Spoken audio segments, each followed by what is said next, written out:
We finished up the book last week of what? We'll say Ruth, but really it was the book of Judges Ruth, wasn't it? Because we really tied the two together in a close way that I think it was really intended to be read. And when you put the two together, you can see the contrast between the wickedness of the book of Judges and the chaotic, ungodly, immoral mess that they made there, and contrast that with the story of Boaz, one little island, one little individual in a whole sea of disobedience. And there he was doing what he should have been doing. And God introduces two main themes in that book that we really haven't seen developed up to that point, at least not that clearly. The first one is that God can deal with people on an individual level as in addition to dealing with Israel on a national level. Well, Israel on a national level is how God had addressed them before by giving them the law, giving them Joshua and Moses, giving them the judges and the leaders, and he dealt with them on a national level. Now we see God also addressing the individual, saying even though the nation as a whole is turning away, still there are individuals who are still choosing to do what's right. And here's what that looks like. Here's what you can be. If you find yourself in a sea of disobedience, you can still follow him and do what's right in spite of all that. We also introduced the idea of what? The kinsman redeemer, the one who is one of us, who has come out from one of our own people, who is able to rescue us and save us from our own destruction. And there were kind of two examples of kinsman redeemers in the book, weren't there? The first one, the main one in the story, is that of Boaz, and he was able to buy back Ruth and Naomi from certain poverty and a very difficult and sad and harsh life, but he was able to rescue them out of that, buy them back under the Levitical law. He was able to marry Ruth and adopt them as his own family, perpetuate their side of the lineage, and just save them and be good to them and protect them. And he saved them out of their own, I don't know, what's even the word I'm looking for? Their own poor destiny, their own fate. There you go. Saving them from their own bad fate. But also the book ends with another lineage, doesn't it? It said, so-and-so begat so-and-so all the way down to Obed and Jesse, and then after Jesse comes the man called David. And David was also functioned in the same role, wasn't he? He came along on the heels of Saul after his monarchical reign in Israel, and Israel was in a mess, and they were disobedient still, and everything was going bad. And he followed God despite the nation, and he turned things around, and because of his dedication and his wanting to serve God, not that he was perfect, but in his life he turned out to be kind of in the same role of a kinsman redeemer for Israel. And then also a descendant of David was another one. Jesus himself was a redeemer for the whole world in the same way. And that's where we come from last week. We're going to continue this week in the book of Samuel. Out with the judges and in with the kings, for better or for worse. Yeah, the author of Samuel, we're not exactly sure. I couldn't really find a solid answer on that. There seems to be some disagreement. There's guesses and speculations, which I'm not really interested in. We think it was probably written around the time of, or probably a little after Solomon reigned. And the reason we say that is it references Israel and Judah a couple times, amongst some other things. And the kingdom didn't split until after Solomon's reign. So our best guess is that this is the book that is written shortly, maybe after Solomon, maybe under Rehoboam or something like that, looking back at the time of Samuel, Saul, and David. The readers would have been the Jewish people around that time. The setting, here's another one. I put the setting, or the time frame, was from the birth of Samuel until the end of David's reign, somewhere in the neighborhood of 150 years. That almost seems a little long to me, but that's kind of what my sources read, but I guess that's possible. That's not unreasonable. I also put in parentheses, during Samson's time. Again, we're not really sure about that. There's some reasons where I personally think they might have overlapped a little bit, and we'll cover a couple of those this morning. But during Samson's time, the big enemy of Israel was what nation? It was the Philistines. You're right. And we see Samuel come along, and they're still fighting the Philistines. So the Philistines are still the bad guy. Throughout the book of Judges, there was a number of different tribes and groups and nations that came in and overthrew Israel and then got pushed back, and another group had come in. At the end, it was the Philistines were the bad guys. They were the ones that Samson was fighting against. And sure enough, Samuel comes along, and Saul, and then David, and the Philistines are still the bad guys. So I think probably, my personal guess, just my personal guess, I think probably Samuel was born or maybe a child during when Samson did his thing. Either that or maybe there's 10, maybe 20 years gap between the two. So either way, it's the same basic time frame. Whether they are actually literally contemporaries or not, we're not sure. But it's the same basic context in the same time frame. The message of the book is this: although Israel may reject their Yahweh, their God, as Lord and King, God's sovereignty will still justly and mercifully deal with his people. And that's the theme we're going to see developed over and over. God is in control, and he's dictating what happens in Israel's history. And as they look back from the time of Solomon and they figure out what went on, but what transpired to get us to where we are between the time of the judges and the time of the kingdom splitting. How did we get here? What happened? What went on? How did it really take place? And it gives the history and the story, which is fine, and that's wonderful, but the real message is how God kind of dictated and was sovereignly in control, even though it looks kind of crazy at times. There's another fact here that I want to just mention briefly, and we've touched on this before too. Throughout the books of Moses, God tells us what is right and what is wrong. He says, thou shalt do this, thou shalt not do that. Here's how you're to behave, here's how you're not to behave.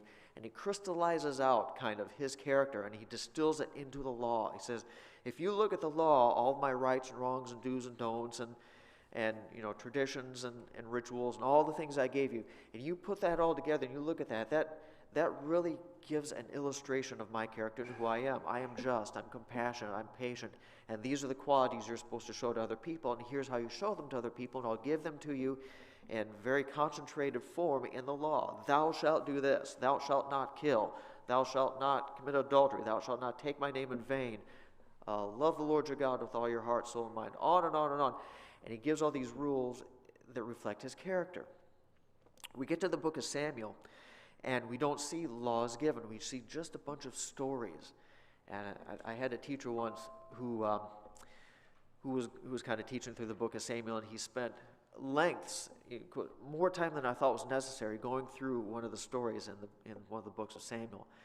And he got to the end, and he said, "Now, what new did we learn about God in this story? What did we learn? What new information is here?" We all kind of gave him the same blank, curious stare that you're all giving me right now. And we thought, I don't know, what new did we learn? And he said, well, really, the answer is nothing. We didn't learn anything new.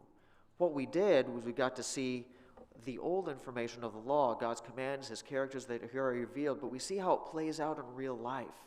The law is a list of commands and instructions given to the people. But real life is, as you know as well as I do, it's a lot messier than that, isn't it? Situations come up, pressures arise, instincts take over, and impulsiveness kind of reigns sometimes, and there's conflicting decisions. Do I do this, or do I do that? And it's not always a clear-cut decision. This is the right thing to do, and that's the wrong thing to do. Sometimes you're in a desperate situation. Sometimes things are just messy. So how does God's law of rights and wrongs play out in a very messy life, and a very difficult and confusing life here on earth? What does that look like? And so we read through Samuel, and we don't see any new laws from God, but we see how those laws apply and play out, and what does real life look like through the lives of the characters we have here. I think it was, how long ago was it? Maybe a year ago?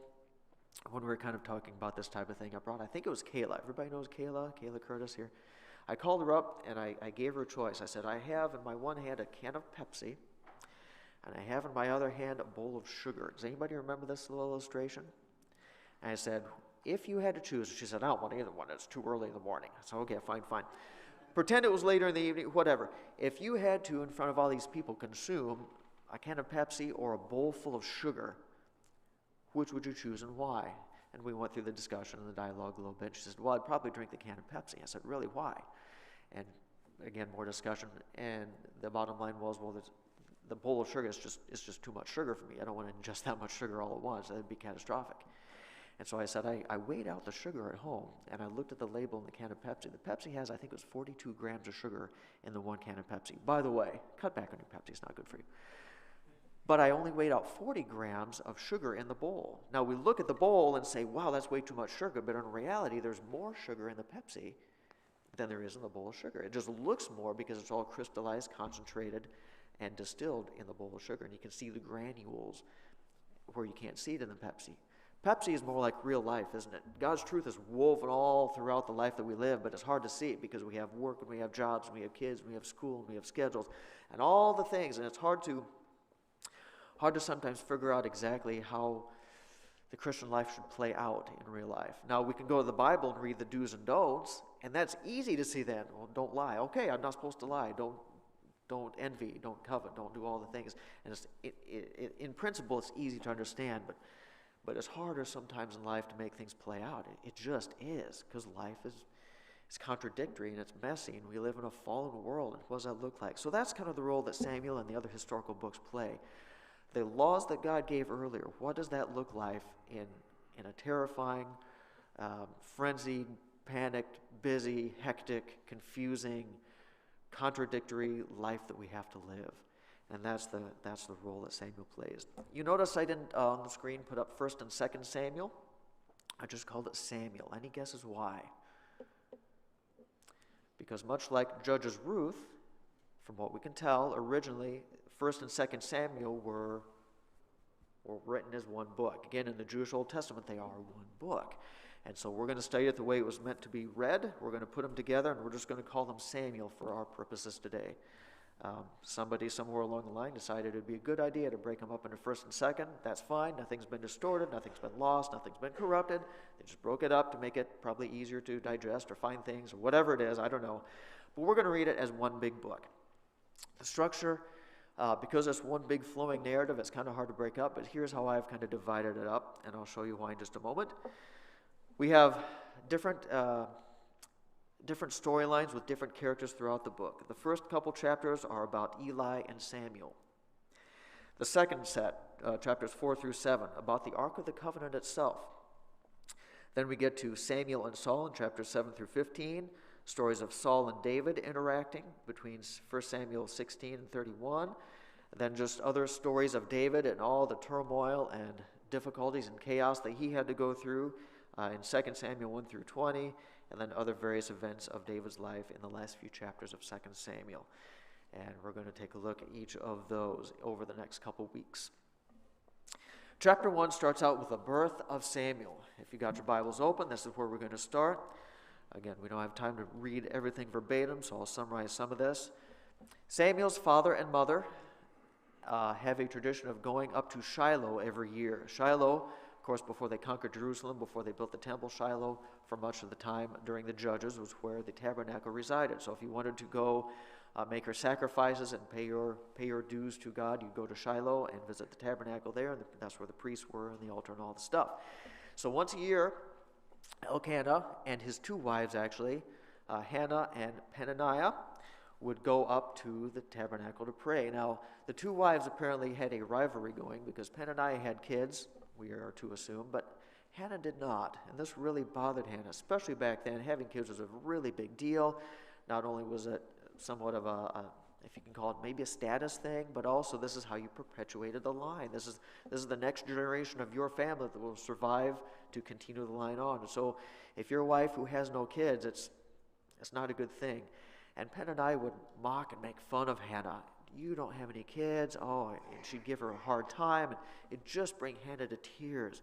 And so she would go to the temple, or the tabernacle, and she found herself there praying to God, please, please give me a kid. And we see in verse 12, let's back it up. Verse 7. This went on year by year. She went up to the house of the Lord. Hannah wept and wouldn't eat. It bothered her so much, and Peninnah just gave her such a hard time. Verse 8, Elkanah, her husband, says, why do you weep? Why don't you eat? Why is your heart sad? Aren't I more to you than 10 sons? And he was trying to console her. She continues to pray. Verse 11, she vowed a vow to God. She said, O Lord of hosts, if you will indeed look on the affliction of your servant and remember me and not forget your servant, but will give to your servant a son, then I will give him to the Lord all the days of his life, and no razor shall touch his head. Why no razor touch his head? Why is she worried about what kind of haircut the kid has? Of all the things, isn't that a weird thing to be concerned about? What's she really saying?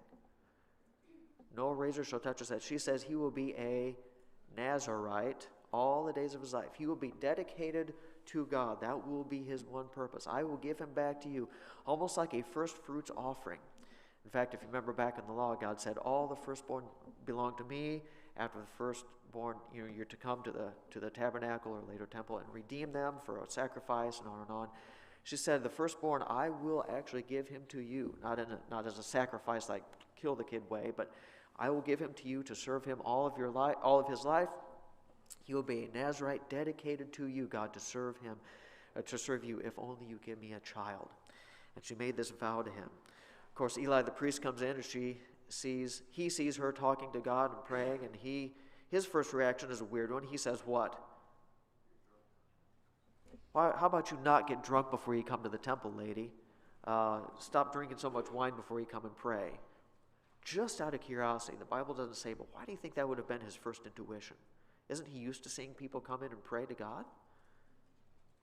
This is, after all, the time of the judges. Probably worship was not at its highest at this point. My guess is that he'd probably seen as many drunk people stagger in as he had genuine worshipers. And so for whatever reason, it doesn't say, but his first intuition is this lady's drunk. She's mumbling to herself. She can't keep it straight. And she needs to just go home and sober up a while and come back later. Whew. She says to Eli, no, I'm not drunk. Here's my situation. And she kind of relays the story. He comes back and says, well, okay, I understand. Sorry for the confusion. And may God grant you what you have asked for. Eli answered, this is verse 17, go in peace, and the God of Israel grant your petition that you have made to him. She said, let your servant find favor in your eyes. She got up and she went home. Time passes, and sure enough, she is pregnant with a son and gives birth to a son. And she raises him until he's old enough to survive on his own, until he's weaned, he's eating solid food. And sure enough, true to her word, she takes him back to the temple. And she packs up his little tiny suitcase and his little tiny boots and gloves and hats and mittens and coats and all the stuff. And she hauls it off to the tabernacle with her next visit to the tabernacle. She shows up and says, hi, Eli, you remember me? I'm the woman that you accused of being drunk a few years ago. And look what God has done for me. You said, may God grant your wish. And look, here's my wish walking right beside me. But I also made a vow to God, and I'm going to keep it. I said, if God gives me a son, I will dedicate him to his work all of his life. So he's to be a Nazirite, Eli. Don't cut his hair. Don't, all the requirements of the Nazirite. Make sure he fulfills all those. By the way, he likes macaroni and cheese. He doesn't like hot dogs. And you get to raise my son because I'm dedicating him at the temple. And Eli says, okay, I guess. And so Eli inherits a little, I don't know how old the kid was, 2, 3, 4, 5 years old, a little helper around the temple. But before she leaves, or did she leave already? No, I think she's still there. She turns and prays a prayer. But before we continue on with chapter 2, it all strikes me as an interesting note. And I don't know if we're supposed to compare, but I think we probably are. We've seen some of the characteristics of Samuel come up in another character that we read about not too long ago, haven't we? If you haven't noticed, the Bible is really, really, really, really big on repeated themes. Where have I seen this before, and what connection am I supposed to draw here?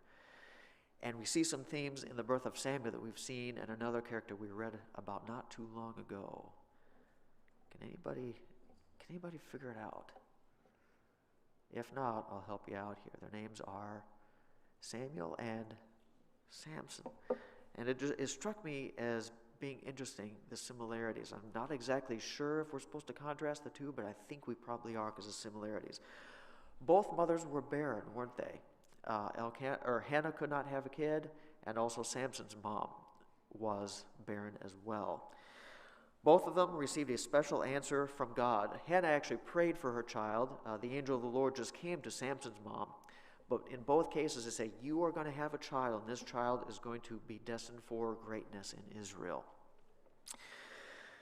In Judges 13, we see Samson's story play out. In verse 11 of chapter 1, Samuel's mom vowed the child would be a Nazirite for life. And again, back in Judges chapter 13, Samson's mom also received the instruction. She didn't so much make a vow, but she received the order that her child also would be a Nazirite for life. Both of them, 2 Nazirites for life, both born in the same time period, both born to barren mothers as a special answer to prayer to God. So they really start out in very similar situations, don't they? But the two lives very much diverge in different directions in the way they live their lives out, don't they? Samson took his Nazirite vow and did what with it? Completely trashed it, completely ignored it, completely abused it. He turned out for the worse. Samuel, on the other hand, took his Nazirite vow and did what? He lived it to the absolute fullest and lived an amazing life serving God and doing what he should have, and really served Israel well before God. And again, this is another reason why I personally think maybe they were at least partial contemporaries, because of this comparison that the Bible seems to make between the two and the similarities they draw out here. Two people from the same time period, born in the same circumstances with the same command of Nazirite vow, and one goes off the rails and just messes up his life, but the other one does exactly what was right, even in this dark time of the judges. So there's that comparison. But Hannah, before she leaves the temple, after having Samuel, she prays this prayer, and I want to read this out loud here. Chapter 2 says, Hannah prayed and said, My heart exalts in the Lord. My horn is exalted in the Lord. My mouth derides my enemies, because I rejoice in your salvation. God has delivered me from my trial of barrenness, if nothing else. Verse 2, There is none holy like the Lord, for there is none besides you. There is no rock like our God. Talk no more so very proudly. Let not arrogance come from your mouth, for the Lord is a God of knowledge, and by him actions are weighed. The bows of the mighty are broken, but the feeble bind on strength. Those who were full have hired them out for bread, but those who were hungry have ceased to hunger. The barren has borne seven children. The barren has borne 7 children, but she who has many children is forlorn. The Lord kills, and the Lord brings to life. He brings down to Sheol, or the grave. In other words, he puts to death, and he raises up.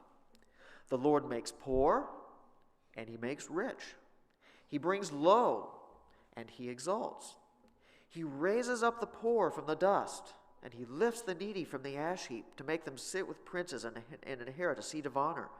For the pillars of the earth are the Lord's, and on them he has set the world. He will guard the feet of his faithful ones. But the wicked shall be cut off in darkness, for not by might shall a man prevail. The adversaries of the Lord shall be broken to pieces. Against them he will thunder in heaven. The Lord will judge the ends of the earth. He will give strength to his king and exalt the horn of his anointed. Why did I take the time to read through that whole passage, the whole prayer? As you look at that, look through the verses that I just read to you, and I tried to emphasize it a little bit by the way I read it. What's the overall theme? What is she saying? There's one theme that kind of recurs throughout the entire prayer. What is it? Take a look at your Bibles, see if you can figure it out. What's the theme of the prayer that she is praying? There's a whole series of what in this prayer? A whole big long list of, I can't tell what anybody's saying. There's some people whispering, fine. Of almost contradictions or not contradictions, isn't the opposing things that happen. This happens, and that happens. And this happens, and that happens.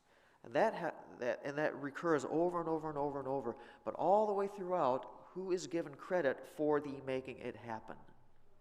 All the way throughout, it's God making it happen. Look at this list here that I came up with. Here's what her prayer is about.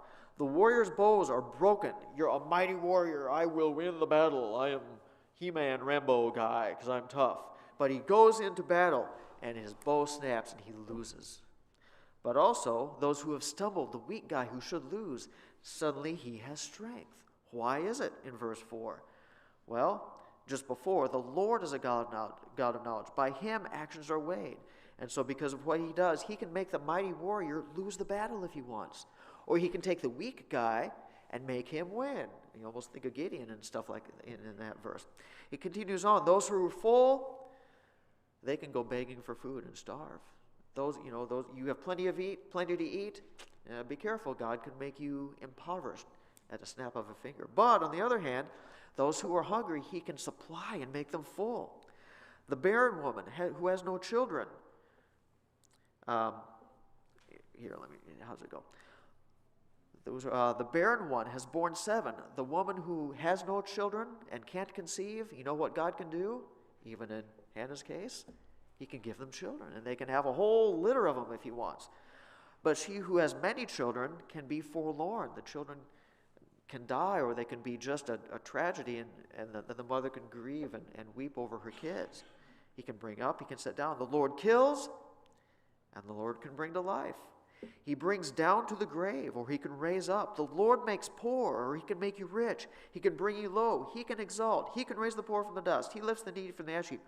On and on. God can raise up. He can take down. God can do what he wants. And she concludes with verse 10, where it says, the adversaries of the Lord shall be broken to pieces. Against them he will thunder in heaven. The Lord will judge the ends of the earth. He will give strength to his king and exalt the horn of his anointed. God is the one who is in control. He raises, he puts down, he puts to death, he brings to life, he brings riches, he brings poverty. Ultimately speaking, even amidst all the chaos and confusion of everything that it looks like from our perspective, God's driving the show. He can do what he wants. He will, and he has, and he will continue to do so. What do you think of that as a prayer from this little wife lady who had a kid? Pretty solid prayer? Pretty solid response? I think that's highly impressive. I think that's a better grasp of who God is than most people at that time had. I really do. And it not only serves as a statement of Hannah and her situation, where she was the barren woman, and she prayed and God granted her a son, and what a son he turned out to be. But even more so, I think this passage is put here at the beginning of the book to kind of serve as a caption or a summary or a theme section of the rest of the book of Samuel. And for the book of Samuel, you remember I divided it up into different character plots of 5 or 6 of them for the rest of the book. And this theme here, where God raises up and he puts down, and he gives victory and he brings defeat, and he brings prosperity or he brings poverty, that's replayed over and over and over throughout the book. And I think this prayer is here as, like I say, almost a subtitle to the rest of the book of Samuel. This is what we're to look for through the book. And so after the time of Solomon, as they're writing this book and they're looking back, the Israelites are looking back on the history of Samuel and Saul and David. How did we get here to the place that we are? What happened? How did all this play out? What brought us to where we are? What's the real underlying answer that the book provides? Ultimately, God did it all, right? People can disobey, but God can use that. People can obey, but God can use that. But God brought about what he wants to bring about. And that's what we're going to see throughout the book. All right, we're going to keep flying here. We're going to continue. The first situation that we see is that of Eli and Samuel. Again, Samuel is just a little toddler kid. I don't know how old he was at the end of chapter 2, maybe 5, 6, 7, 8, 10, I don't know, somewhere in there. But you know the story. He's sleeping in the temple. The lamp is still burning, but it's nighttime and everybody's gone to bed. Samuel's laying there, and he hears a voice that says, what? Samuel, Samuel. And he gets up and he runs into Eli. What do you want, Eli? What can I do for you? And Eli's getting older, and he's kind of overweight, and he rolls over and says, I didn't call you, kid. Go back to bed. Samuel is confused, and he runs back to bed. He hears another voice, Samuel, Samuel. And he gets up and he runs into Eli. What do you want, Eli? I didn't call you. Go back to bed. He goes back to bed. Samuel, Samuel. Runs into Eli. Samuel, what are you doing? And then something clicks in Eli's mind. He says, you know what? We haven't heard God's voice for a while, but I think God's calling you. So next time you hear a voice, I won't call you. Next time you hear a voice, it won't be me. Why don't you say, here I am, Lord. I am your servant. I'm listening. Say what you want to say. So Samuel goes back to bed, and he hears the voice again. Let's see, where am I at here? That's chapter 3, yeah.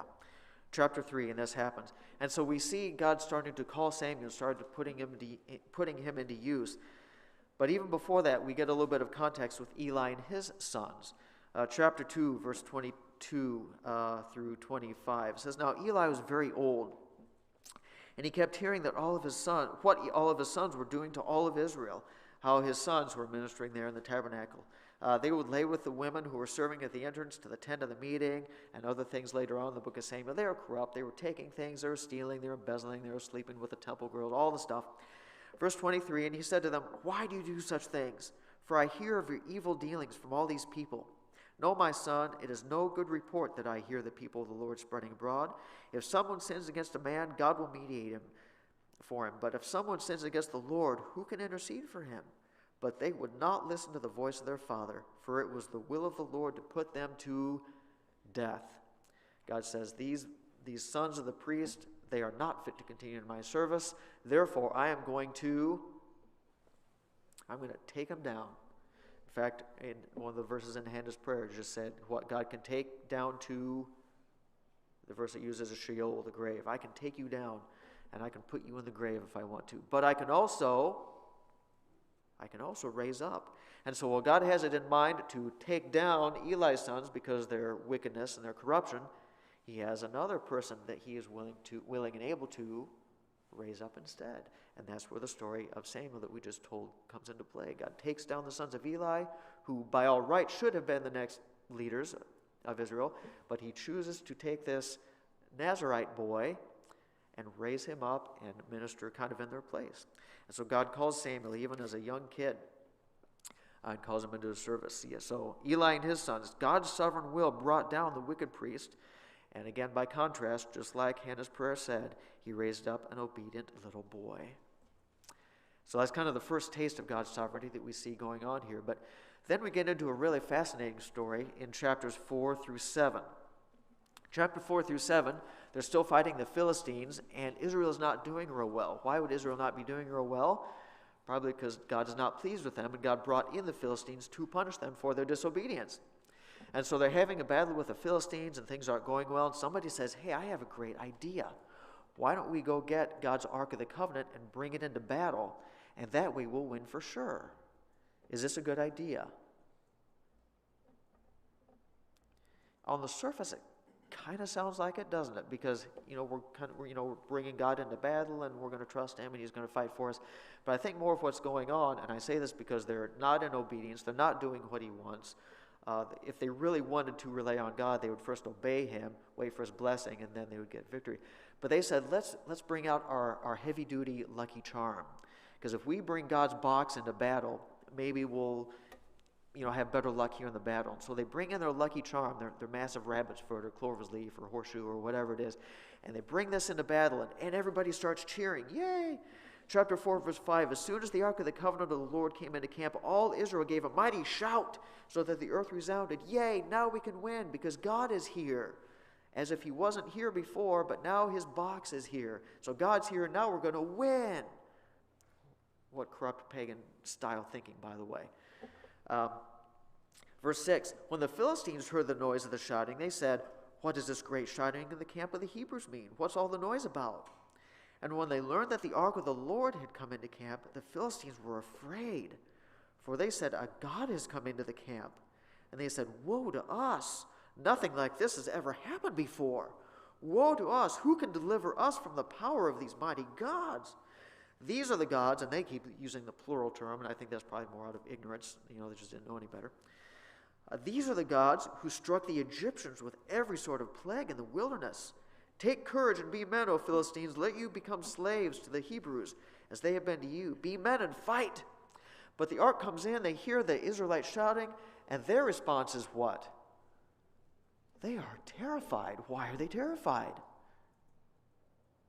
Because they seem to have more respect for the God of the Israelites than the Israelites themselves do. Again, how backwards can this be? But we're at the time of Judges still, and this is the level of mentality they had. So the Israelites, they disregard who God is. They use Him as a lucky charm. The Philistines hear the response of the Israelites, and they're terrified because they've heard what God did to the Egyptians, even some almost 500 years later. They say, "Whoa, this is the God that wiped out the superpower Egypt. And now they brought this God into camp. We're doomed. What do? We're terrified. But we have no choice. We're in the battle now, so be strong, Philistines. Fight as best you can." And they go into the battle. And who wins? Does God win or does the Philistines win? We're kind of in a pickle here, aren't we? What's the pickle? We're in a difficult situation. Let me ask it to you like this. Here's the question. God's ark is brought into battle as a good luck charm for the Israelites. Now, God is judging Israel once again because of their own disobedience and does not want them to win the battle. God is punishing them. He doesn't want them to win. But now that the ark is involved and God's name is at stake, both to Israel and the Philistines, we can see their response. In the Philistines' mind, it's no longer Philistines versus Israel, is it? In their minds, based on what we just read, is Philistines versus their God himself. That's what's going on in their minds. And so it's Philistines versus God. So how can God punish his people and allow them to lose? But we know he's jealous for his own name's sake, and he does not want his name, his reputation to be tarnished. So how can he punish his people but still show himself to be victorious? God's in a no-win situation, isn't he? He cannot, I guess that he's just in a spot that he can't figure out. They've got God in a corner now. What do you do? If you're God, what do you do? It's a brilliant solution. Are you ready for this? Here's the answer. Let Israel lose the battle and then demonstrate sovereignty by destroying the Philistines all by yourself. A very funny story. I mean, kind of sad, but kind of weird, but kind of funny as well. And so God allows the Israelites to lose the battle. They are destroyed. In fact, so much so that the Philistines capture the very ark that they were afraid of. And they capture the ark of God, his Shekinah presence right there. They have it in their possession. These pagans who worship other gods and have no concept of morality or God's law or character, they now possess the Ark of the Covenant. The Israelites are just demoralized. We lost our one and only lucky charm. What do we do now? Well, the same thing they've done before, probably, which is stupid stuff and be immoral. But in the Israelites' minds, they're defeated now because they lost their box. God can operate without his box or not. And I keep calling his box an almost derogatory term to make that distinction.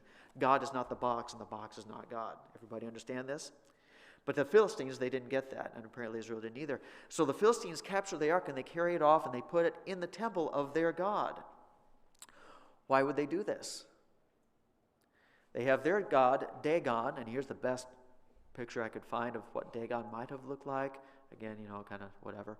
But there's an ancient carving of what they think was probably their god, Dagon, and then a kind of a cartoon drawing of the Ark of the Covenant. And they put both of them in the temple side by side. Why would they do this? Because if you're of a lucky charm type religious mentality, now I own not only one god, Dagon, now I own two gods. That makes me twice as powerful. I'm unbeatable now. I'm invincible. I own two gods. I have conquered both of these gods. Now they both fight for me, right? So in the Philistines' mind, who's in control? They are, and God is reduced to the genie in the bottle. I rub the lamp, he fights my battles, I win. God doesn't operate that way. God's not a genie in the bottle. God is the sovereign God, just like Hannah said. And so they wake up the next morning, they go in to worship their god Dagon and maybe pay some kind of homage to the Ark of the Covenant as well, but something weird has happened. What is it? Dagon somehow is lying flat on the floor in front of the ark. And I would love to see the expression on their faces as they look at this. What happened? And so they have to help their God stand back up again, and they prop him back up on the pedestal or whatever he was on. And they come back the next morning, and what happens again? He's not only on the ground, prostrate before the Ark of the Covenant, but he's cracked in pieces. His head and his hands are off, and they're laying on the threshold. And what's going on here? Well, what is going on here? God is making a statement to the Philistines. Say, I'm not your genie. I'm not your servant. I am the God of the universe. Watch out what you're dealing with. Well, he shows them what more he's dealing with because the town that they are in start to experience some problems. The problems are severe health problems. Everybody starts breaking out with disease, and it talks about tumors, and it talks about infestation with rodents, and God just starts pounding on this Philistine city. They don't know what to do. They don't know how to handle this. Verse 6, the hand of the Lord was heavy against the people of Ashdod, and he terrified and afflicted them with tumors, both Ashdod and its territory. And when the men of Ashdod say how these things were, in other words, what's happening, they say, the ark of the God of Israel must not remain with us, for his hand is hard against us and against Dagon our God. Suddenly they have a little more respect for this God of Israel. He's not just some lucky charm anymore. Now he is over us instead of we are over him. So they sent and gathered together all the lords of the Philistines and said, what should we do with this? They answered, well, let's send the ark of God down to Gath. Thanks, guys. So they take it out of this Philistine city and they cart it off to that Philistine city. So God just starts pounding on that city. Same thing, tumors, infestation, disease, all kinds of affliction, just destroying the city. And they get together and say, what do we do about this? The Gath guys say. And so verse 10, so they sent the ark of God to Ekron. Well, they didn't want it because it destroyed them, and we don't want it. It's going to destroy us. Why don't we send it to our neighbors? Yeah, get it out of here. Send it to those guys. And the guys of Ekron, they see it coming. They say, what are you doing? You just destroyed your two towns. Now you're sending it to us? Sure enough, the ark shows up, and they start getting destroyed as well. They said, they've brought the ark of God to us to kill us and our people. So they gathered all the leaders of the Philistines, and they said, send away the ark of the God of Israel, let it return to its own people, so that they don't kill us all. For there was a deathly panic throughout the whole city, and the hand of God was very heavy there. The men who did not die were struck with tumors, and the cry of the city went up to heaven, and God is just decimating these Philistine people. Frankly, he's doing a better job of it than the Israelites did, who were supposed to be defeating them. God is handling it all by himself. So they say, what do we do? Well, we have to send this thing back. We're not going to survive if we keep this ark. We have to send it back to the Israelites. So they put it on a cart, and they put two cows there with calves and stuff. And they say, well, we can't send it back empty-handed. We don't know anything about this God or what he requires, what he demands. But we can't send it. We have to send some kind of peace or guilt offering. At least they understood that. So they said, here's what we do. We're going to make some gold replicas of the very things that he has inflicted us with, because in other words, if we're overrun with mice and rodents, which is one of the things that seem to be, apparently he's the god of mice and rodents. So what do you give a god of mice and rodents? Well, obviously you give them a golden mouse, right? Duh. So they make a whole bunch of golden mice. Well, what's the other thing he has afflicted us with? It says tumors. So what we need to do is fashion a whole bunch of golden tumors and put it alongside in the cart. How would you like to be the guy that said, hey, you got a huge tumor, come over here so I can use you for a model, so I can sculpt some golden tumors? How do you even make a golden tumor? How would you like to be commissioned as the goldsmith to make a gold tumor for God? I don't know. But they do this thing, and so they pack these things around the ark in their own. They're doing their pagan best, really, to satisfy God. They don't know his law, they don't know his character, they don't know his demands. They're doing the best they can, but they say, we got to get rid of this thing because this God is too powerful for us to handle. So they give these little offerings, and they send it away on a cart, and the cart goes stumbling back to Israel. And so, sure enough, God has proven himself powerful. Dagon, who was their god, now he is laying prostrate to them. God has taught them a lesson, wasn't it? Because back then they had, I heard it explained like the radio station theory of worship. In other words, the closer you are and the more control over you have over God, the more powerful he is. He's the most powerful in his own temple, in his own hometown, right? And so if we can control the ark, we can control God, and we have it right here. Of course, we know that God's not that way. He's everywhere. He's all powerful all the time. And so God just decimates the Philistines. And God, sure enough, he finds his way back to Israelite territory. And these carts start stumbling back towards Israel, and the people of Israel, they receive it back, and they're excited, but frankly, they're kind of at a loss to do what to do with it as well, because they're not holy either, and so God kind of afflicts some Israelites in this town, so they send it to another place, and they're almost as lost as the Philistines are. And finally, it finds residence in a certain other place as well, and it lives there for a while. But the moral of the story is, so what do you do if you want to punish the Israelites and still maintain God's holy name and his reverence and his awe and his authority? You do exactly what God did and just exactly what Hannah said he should do. Because God raises up, he takes down, he gives victory, and he brings defeat. And so God allows Israel to lose the battle and continue to punish them for their wickedness. So he doesn't compromise his holiness there. But he also defeats the Philistines in grand style and maintains his respect and his glory among the nations. How's that for brilliant? Is that a smooth move or what? All right, we're out of time. We're going to continue the book of Samuel next week. We're going to see what other sovereign acts God does and how he plays out his law, his character, and his sovereignty in the lives of the Israelites. We'll continue next week. Let's pray. Dear God, we thank you for this book where we can read through your acts in the time of Judges, the time of Samuel and Saul and David.